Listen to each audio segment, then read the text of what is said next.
And we are recording. Well, I want to welcome everybody to our brief adjudicative process for December 15th, 2022. We have two items on our agenda today, and I just wanted to remark on the first one, the item of Joshua Binda. We have decided to postpone that until our next regularly scheduled meeting. And the reason is that there are several people who do want to speak on it, but do not have standing to participate in the hearing. And so what we will do is have that hearing at our regular meeting and allow people who wish to make public comment at that time so that people can feel as though they are being heard. With that, I will move to our second item, which is the matter of Robert Apple. And Jennifer, I think you're up for this one. I am, yes, Mr. Chair. And Mr. Apple is on the phone. And so I will let Tabitha let him know how to mute and unmute himself when it comes time. Perfect. And I'm ready to be sworn in whenever you are. In accordance with court rules and Washington's laws against perjury, do you swear or affirm that the testimony that you will be giving today is the truth? I do. Thank you. Proceed. So the matter before the presiding officer and Commissioner Isserlis today is, so Chair Jarrett and Commissioner Isserlis, is the matter regarding Robert Apple. This is PDC case 111045.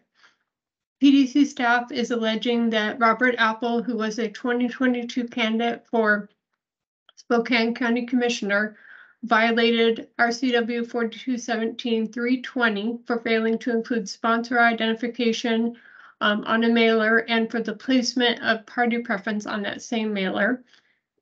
2, RCW 4217A-205 for failure to timely submit a C1 report as a candidate. And 3, RCW 4217-235 and 240 for failure to timely and accurately file C3 and C4 reports. Mr. Apple was on the primary ballot and did not proceed to the general ballot. And so he's not currently an elected official.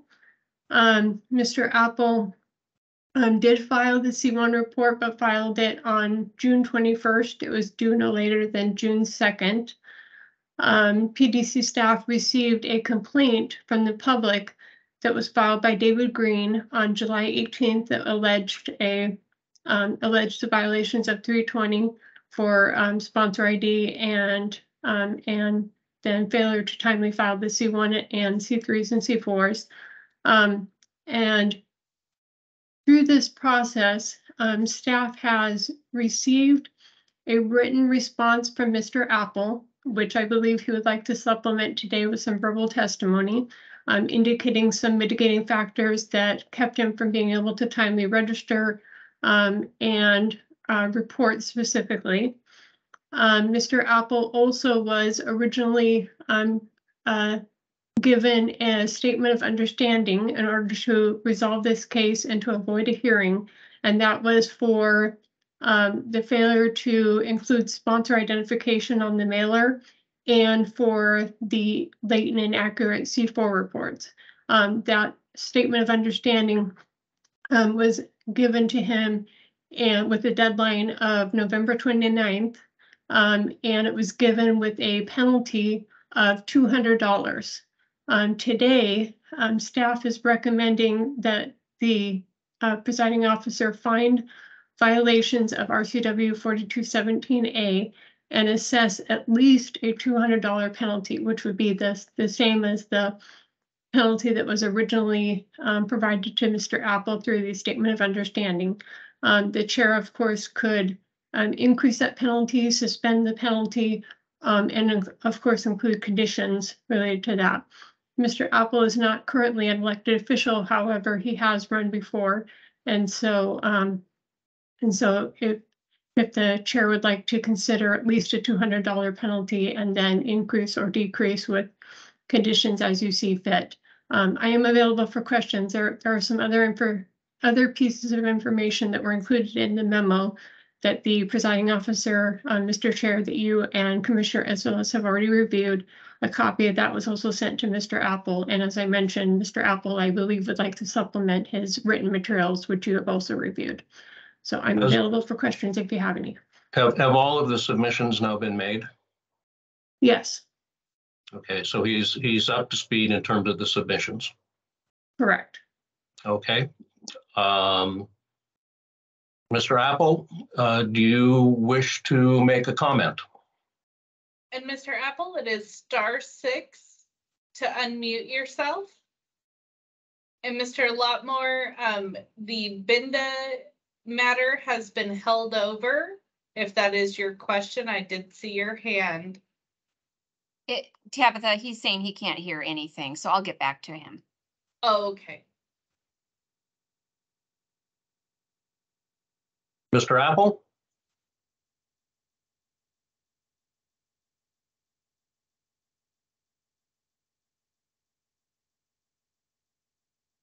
Oh, the other question, Jennifer, was there are no previous violations?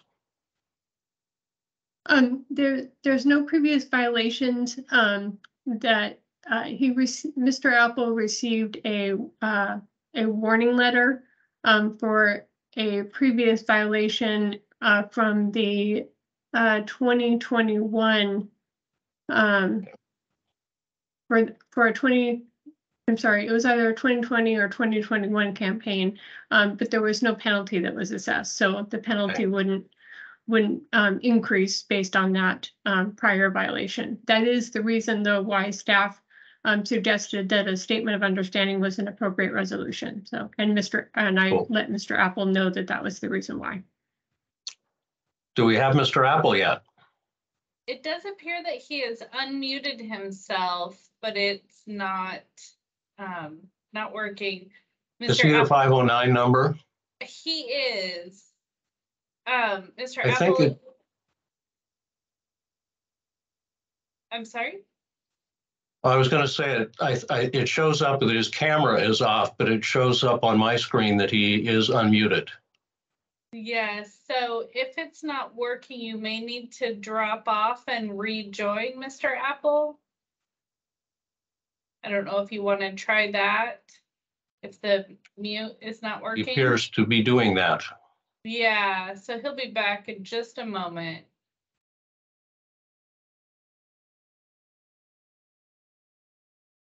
I know that it was working when he first joined because I did speak with him.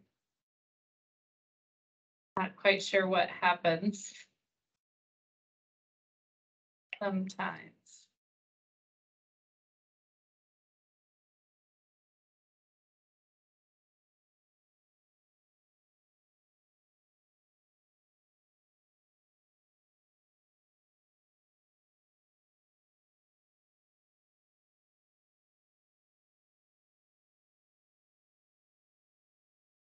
He seems to be having trouble getting back on.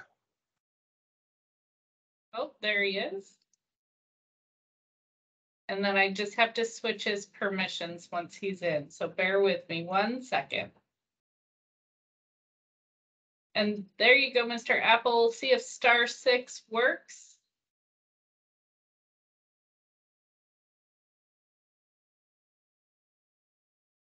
I see his hand is up. He appears to be He appears to be muted.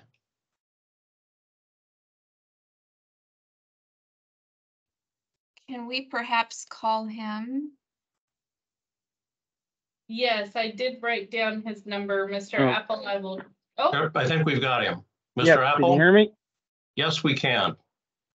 So in accordance with court rules and Washington's laws against perjury, do you swear or affirm that the testimony that you'll be giving today is the truth? I do. Okay. What would you like to share with us? Well, I sent you a letter, and I want to make sure you have that, and you do have the flyer that was distributed. It clearly says GOP on both sides. Not sure what your partisan view is. And I've had through the past difficulty getting things through to PDC, and I tend to believe it's the Orca system. This particular time, I thought I had sent through the original documents. My site indicated they'd gone through, but there was a glitch. I didn't know about it till somebody told me over at PDC there was a problem again. We got that corrected, and one of the staff at PDC did find my filing. It just, something was not quite right, so it didn't show on your side. And I don't know what other problems there are. Well, also, if you read the letter, it says I engaged a friend to do the PDC reports after that, and he did them, but he had difficulties also, apparently. I'm not sure what happened. I hope it didn't ruin a friendship over it. But it gets pretty difficult. It's just, in spite of the fact that it was a primary only campaign, we didn't solicit money, but got a $200 donation from a friend and reported it. And other than that, most all the money was either a gift by me in filing or was a loan. And I don't know if that got properly reported because I haven't seen the paperwork. And so Joe was going to handle that. I don't know what all happened, and I hope it got corrected, but apparently it didn't. So I'm here now. My understanding is that all of your filings are up to date now. Okay, well, great.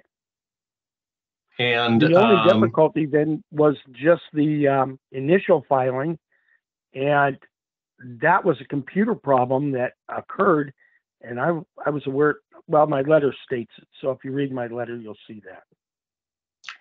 So what was the reason that you didn't want to sign the statement of understanding?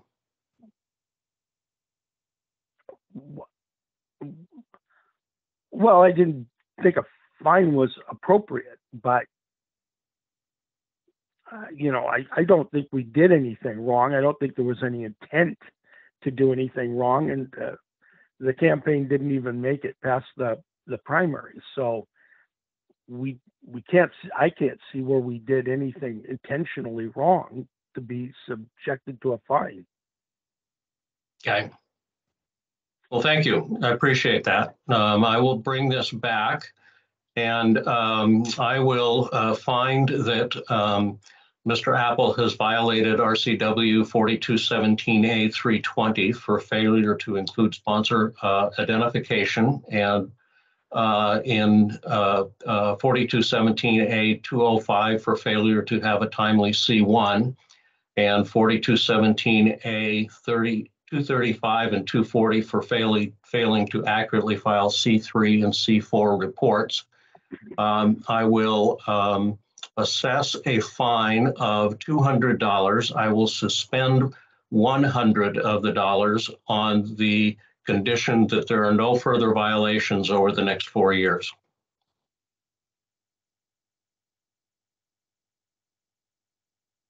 I think that brings us to the end of our agenda, Jennifer. It does. And Mr. Apple, you will receive an order that indicates what the ruling is today. And you won't have to pay any kind of a penalty until you receive that order. And with that, I will adjourn our meeting. Thank everybody for attending. This was a lot better than the one we had a summer or so ago. Excuse me? Sure was. Can you hear me?